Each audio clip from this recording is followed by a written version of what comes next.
Hello everybody, I hope you're having a wonderful day, and today I'm going to be sharing some kind of unfortunate news. Earlier today I unboxed a knife, a very beautiful and unassumingly hard use, well I guess semi-hard use folding knife. It's this guy right here. This is the brand new Vanguard knives model Cheetah.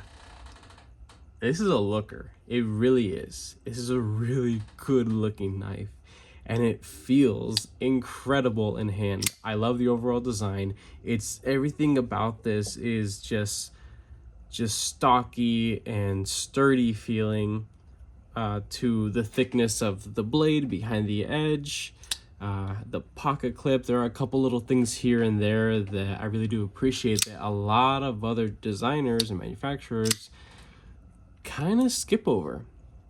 And you can see the action and it sounds wonderful as well, but this isn't really something that I can make you feel through camera.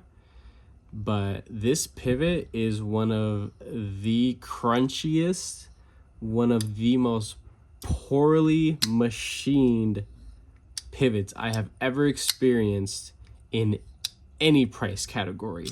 I'm talking like sub $50 budget knives from no-name companies on Amazon have a better pivot than this. And I know that's pretty harsh to say, but that's the reality of this particular unit. I'm not saying that it's not like all the other ones have the same issue. I wouldn't know. I'm a consumer just like you. I'm sure you clicked on this video because you saw a nice looking knife and you're interested in why this jackass has anything bad to say about something that looks so good. So the unboxing earlier today was a glowing unboxing. I was very happy with it until I took it apart and noticed some stuff, but it wasn't until afterwards that I took a closer look and started feeling things that shouldn't be. This is a packaging, so nice box of Vanguard knives, Cheetah right there. This is their address, I guess. Or at least that's where the owner is from or operates out of. You get a nice brushed steel card. You can pause this if you'd like to read. So this is a collaborative work with Tuya Knives, Dave Warren, I believe. Hopefully I'm getting that right. I don't know if this is manufactured by Tuya Knives. I hope not, because I've heard just only good things about Tuya Knives. But this is something that is absolutely unacceptable, and I don't understand how this actually passed inspection. Now, I purchased this because I saw another content creator, an incredible content creator, Nick Stasa 23 Knife Therapy. I love his content, and I watch like all of his little shorts. He does a butt ton of them. But in a video, I believe that he was showing this off as a new model that was going to be available soon. And I got this the second that they became available because I was very excited for it. He had mentioned that the transition of the inlays are seamless. My unit, not so much. My inlays are very crooked. On the one on the back here, beautiful. But it's actually sunken in a little bit. Not by much, and I'd rather have that for an inlay. Just the very tiniest bit dipped down a little bit, which that's fine. It's not a big deal. But this side, it's flush for the first, this little bit here, and then the rest of it is absolutely raised, and you can feel it, and you can actually feel the crispiness of that carbon fiber inlay. You feel it. Now, I may not have the highest quality camera, but my eyes are decent enough, and my fingers have, I got enough good feel that I can definitely feel the difference between nice, smooth, bead blast finished titanium or a crisp carbon fiber inlay edge. So I definitely feel that. And it is raised here just the slightest bit, but somehow still inset looking in a way, but yeah, I can definitely feel that there. I will be taking this apart in the video just to show you the issues, major issues inside. But yeah, we'll go through that in a sec. Now, I put Skiffs in here. I went as far as putting Skiffs in here because I thought that maybe that would have helped out. No, not really.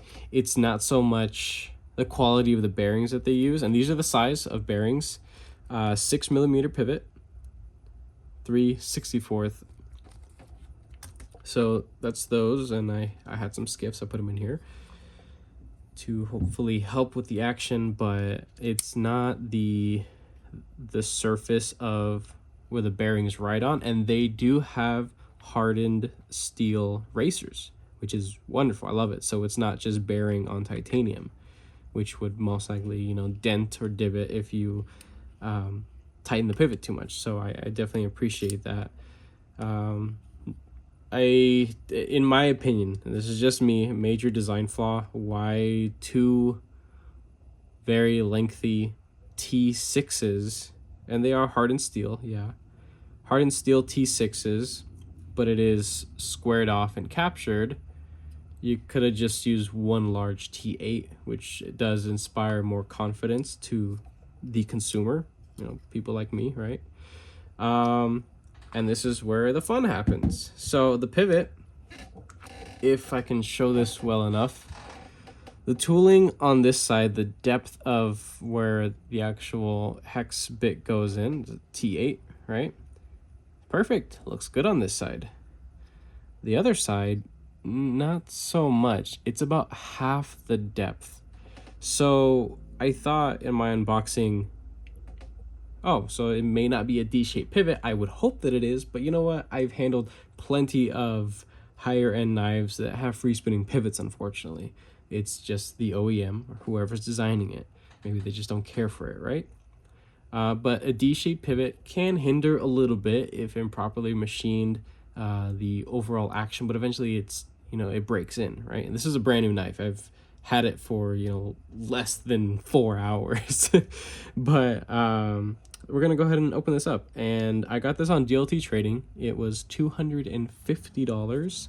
I did use some points from my DLT Trading account because I've got a lot of stuff from them before. So we're gonna go ahead and open this guy up. So nice and smooth on the threads on this side. The other side, it is absolutely glued shut. So we're gonna rock this back and forth and it should pop off. You're gonna notice that the internals are extremely simple and very clean looking. So here we have this look to be like maybe a little bit of like glue or gunk. I tried wiping it off and it just doesn't seem to come off. That is a hardened steel racer. You have a over travel stop, hardened steel insert pin, and detent ball. It's the detent ball is set in halfway, so it's a very nice light action, but it's still nice and sturdy feeling. It was well tuned from the factory. I didn't have to mess with it or anything. It's actually very enjoyable. And the lock bar axis, it's beautiful. I love it. I love the design of that. Here's the full length backspacer. It's wonderful. I do enjoy that quite a bit. One thing I wanted to mention with this is that chances are, if this wasn't there, you might actually be able to touch the live edge through the back. And also, when the blade is in the closed position, and I'll show it when I put it back together if I can remember, but I can actually touch that tip. So, and if my nails were any longer, just use my hands. I got working hands. Yeah, if I had any thicker skin, I could probably easily just pick it out as it, you know, as a tip kind of digs into my finger. But yeah, not the biggest fan of that. So here we got the Skiffs, right? This is what we have a big issue with, but I also want to show you in here as well. So see here, another bearing, another hardened racer.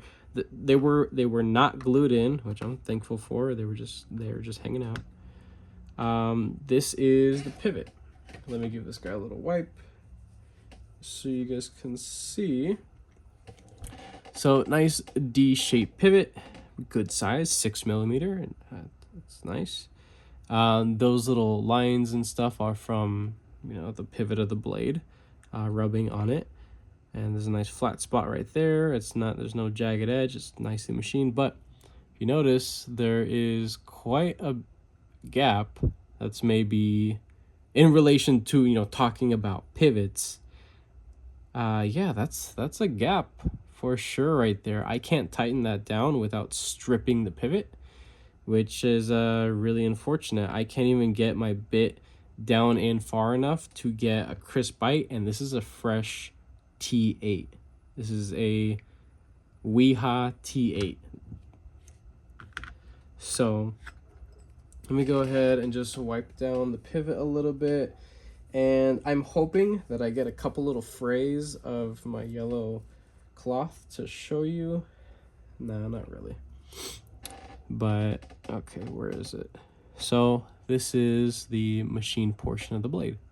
And again, I do apologize, I don't have the best quality of camera, but I was looking inside the pivot and I was noticing, what is that stuff like all around the hole? So I touch it, it is so jagged, it's actually lifted. So there's a lip of like the leftover material from when they, the cutaway. And it's not something that could just easily be filed. And even if I had the nerve to do so, I looked further into the pivot and noticed, I don't know if you guys can see, let me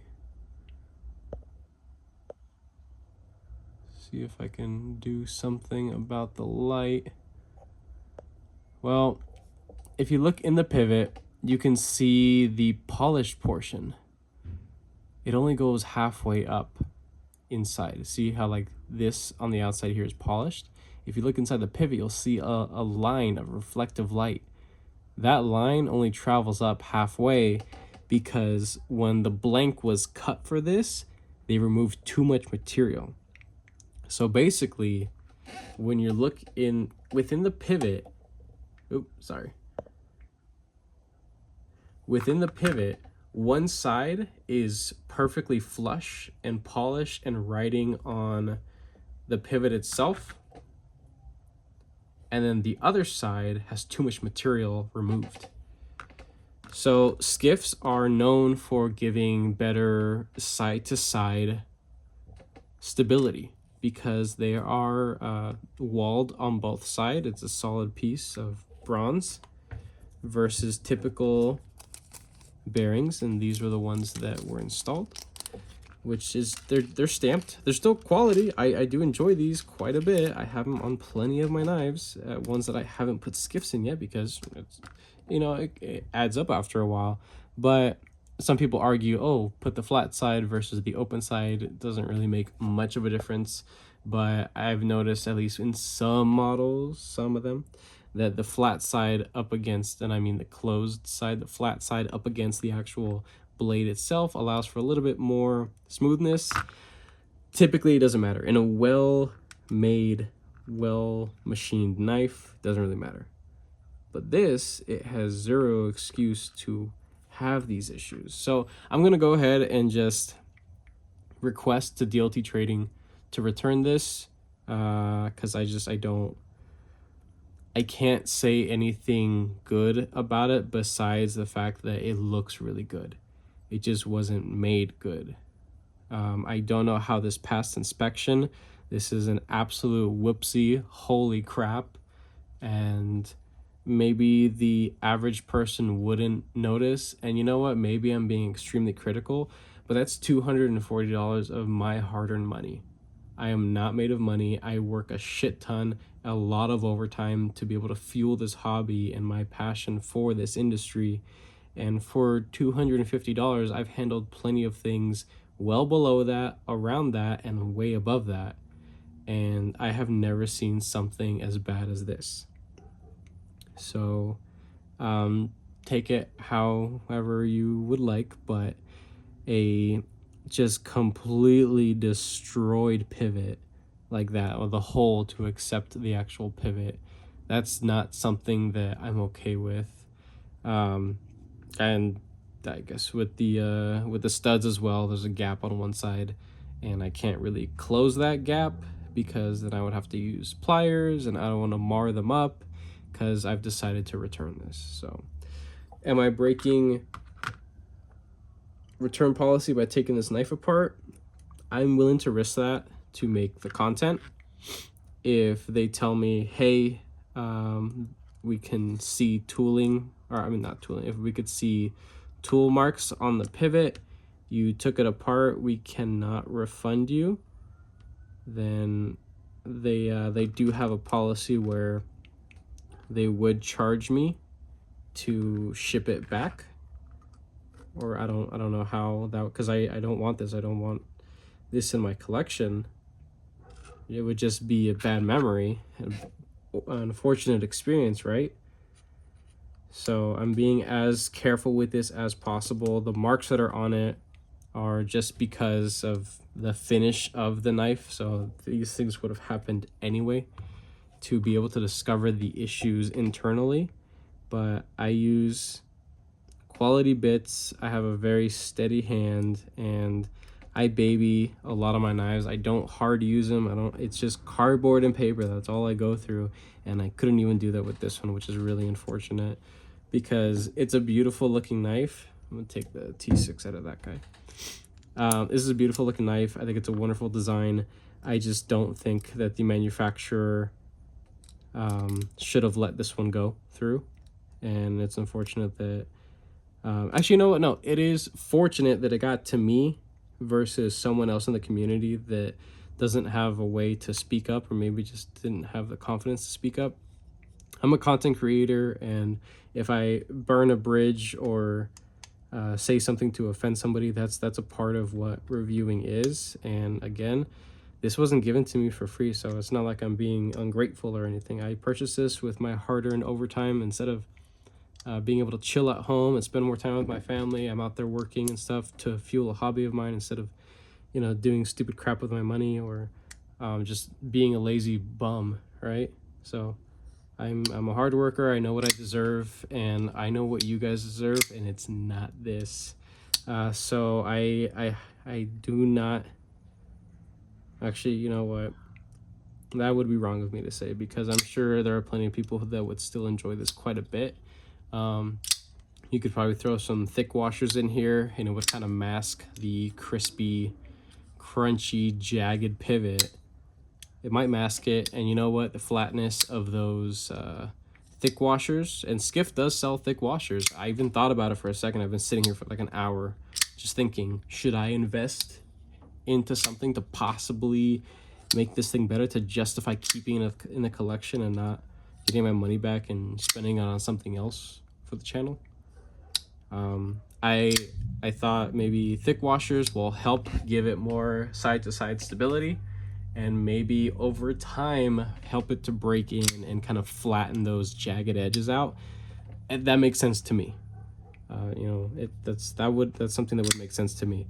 But as you can see, it still functions completely fine. The side to side, there's not really anything there. Up or down is beautiful, but movement within the pivot, yes, absolutely. A little too much at this price point, and this is very unfortunate that this happened, because again, this is a beautiful knife. I would love to have this in the collection, regardless of my stance on satins or rubbed finishes. Doesn't really matter.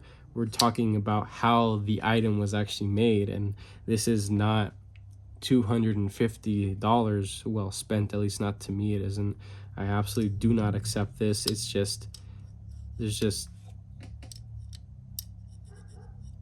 you could hear like,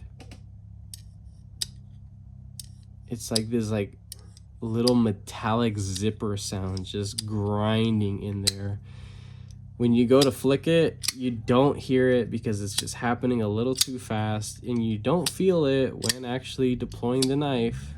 But when it comes down to the typical close and disengage and, you know, shake shut, there is just way too much resistance. And this is on ceramic bearings. on hardened steel races that are semi-polished essentially. Lockup is perfect, access is perfect, the stud design, they are excellent. But oh, this is the tip that I was showing, that I was talking about earlier. So you can see it right there. I can focus. But if I had thicker callus, I might actually be able to actually stick it and pick it out. The D10 is light enough, but that jagged area, it's just, I genuinely don't think that that's going to go away or get better with time. And that pivot obviously isn't going to grow new material and meet up flush with the rest of the hole to fit the pivot. So yeah, this is just really unfortunate. It happened to me. At least I was able to share this and show you guys that these are things to look out, and just do not accept anything like this at any price point, because we see companies like this freaking thing. This is a free tiger knife for like 30-35 bucks. This is an excellent freaking knife, dirt cheap. The taxes of this knife cost more than that whole knife, right? This is a new Remet knife. It's one of their ultra budget models. It's around 30 bucks. And while it doesn't have the best action, you know what? At least the pivot is nice and solid. So, and those are Chinese made, at one point, no name companies on Amazon. So yeah, this sucks. This is just really unfortunate. I hope that no one else runs into this issue, and I hope the people that have them on the way, because I'm pretty sure these are sold out already. And there's a version of this that has a fancy clip as well. I hope the people that buy this have a much better experience than I have. Wish me luck with trying to return it. If not, we'll let you guys know. So if you guys like this video, go ahead and leave a like down below. If you are subscribed, thank you so much. I appreciate all your support and your patience, of course. If you're not subscribed, please consider subscribing, because I have plenty more videos and content coming your guys' way.